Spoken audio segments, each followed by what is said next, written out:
నేటికి 100 సంవత్సరాలు పూర్తవుతా ఉన్నాయి.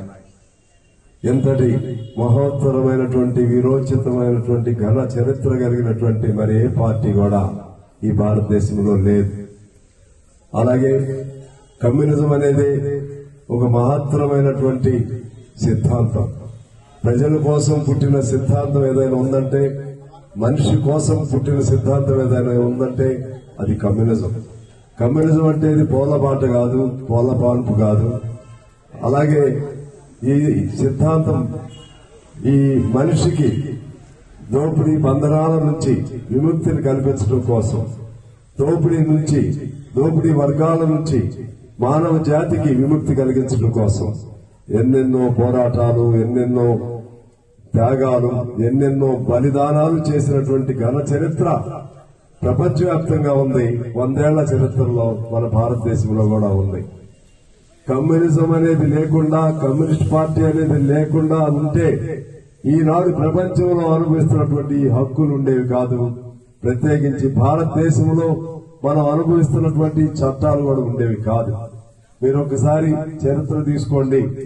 100 సంవత్సరాలు నిలబడగలిగిన, మనగలిగినటువంటి, పోరాటం చేయగలిగినటువంటి, అధికారం ఉన్నా లేకపోయినా ప్రజలతో నిలబడేటువంటి గుండె ధైర్యం, మానసిక స్థైర్యం కలిగినటువంటి పార్టీ ఏదైనా ఉందంటే అదొక భారత కమ్యూనిస్ట్ పార్టీ.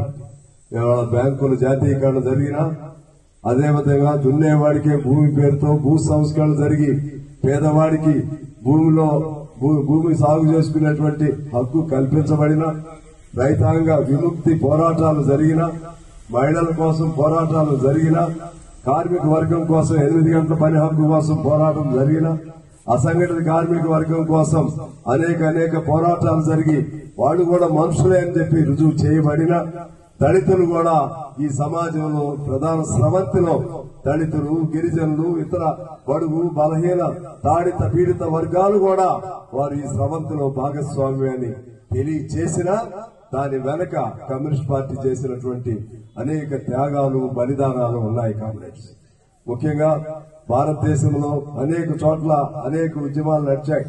మన తెలంగాణ సాయుధ రైతాంగ పోరాట చరిత్ర ఇది ప్రపంచ పుటంలోనే లిఖించబడినటువంటి పోరాట చరిత్ర. బెంగాల్లో దబాగా, కేరళలో పున్నప్ర, వయల, ఇటువంటి భారతదేశంలో మన జైల్లోనే కమ్యూనిస్ట్ పార్టీ పుట్టింది. అంటే పుట్టుకతోనే దీన్ని గొంతు నిలివేయాలని చూస్తే కాన్పూర్, మేరట్, ఇటువంటి అనేక పెషావర్ అనేక కుట్ర కేసులు బనాయించిన, అదేవిధంగా యావజ్జీవ శిక్షలు వేసిన, కొంతమంది ఉరికంబాలెక్కించిన, మరలా వాటిని తట్టుకుని మరి జైళ్లలో 10, 20 సంవత్సరాలు, 25 సంవత్సరాలు కూడా అనుభవించి వల్ల వాళ్ళు బయటకు వచ్చి కమ్యూనిస్టులుగా అయినటువంటి చరిత్ర ఈ భారతదేశంలో ఉంది. భగత్ సింగ్ లాంటి విప్లవ యోధులు కూడా చివరి దశలో వాడు కమ్యూనిజం గురించి, మార్క్స్ రాసినటువంటి మార్క్సిజం గురించి చదువుతూ ఉరికంబం ఎక్కినటువంటి చరిత్ర ఈ భారతదేశంలో ఉంది.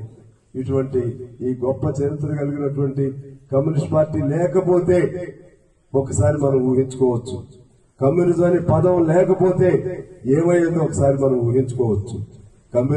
కమ్యూనిస్ట్ పార్టీ ఎర్ర జెండా అనేది లేకపోతే ప్రజలకు ఒక రక్షక కవచం లేనట్లే.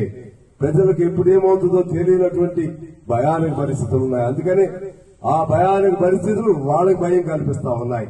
నరేంద్ర మోడీ లాంటి వాళ్ళు, బీజేపీ లాంటి వాళ్ళు, తిరోగమన సిద్ధాంతం కలిగినటువంటి వాళ్ళు, కార్పొరేట్లకి ఊడిగం చేసేటువంటి సిద్ధాంతం కలిగినటువంటి వాళ్ళు ఇవాళ కమ్యూనిజం అంటేనే ఒక భూతంలాగా, ఆ రోజుల్లో కమ్యూనిస్ట్ పార్టీ ఉద్భవించినటువంటి రోజుల్లో కమ్యూనిజం అంటే ఇది పెనుభూతం అని పేరు పెట్టారు. తిరిగి అటువంటి భూతం అనే పేరు పెడుతూ కమ్యూనిస్టులను లేకుండా చేయాలనేటువంటి ఒక లక్ష్యాన్ని వీళ్ళు చేపట్టడం జరిగింది. పేదరికం లేకుండా చేస్తాను పలానా తారీఖు అని అంటలేదు, కానీ 26 మార్చి నాటికి మావోయిస్టులు లేకుండా చేస్తాను, ఆ తర్వాత కమ్యూనిస్టులు లేకుండా, ఆ తర్వాత అర్బన్ నక్సలైట్స్ పేరుతో, ఇంకో పేరుతో ఇప్పటికే ఏ హక్కులు లేవు అనే ఆనాడు బ్రిటిష్ కాలంలోనే మన వాళ్ళు సాధించుకుని కార్మిక చట్టాలను తీసివేశారు. కార్మికులు సమ్మె చేసే హక్కు లేదు. ఆర్టీసీ లాంటి వాళ్ళకి ఇప్పుడు ఈ తెలంగాణ ఏర్పాటు అయిన తర్వాత కూడా వాళ్ళ గురించి వాళ్ళకి అడిగే హక్కు లేదు. జీతాలు లేవు, జీతాలు ఇచ్చే పరిస్థితి లేదు, ఉన్న జీతాలు తగ్గిస్తున్నారు. అసలు ఇవాళ ఆనాడు మనం ఏమేమి సాధించామో అన్ని కూడా మన తిరోగమనం వైపు తీసుకెళ్తా ఉన్నారు.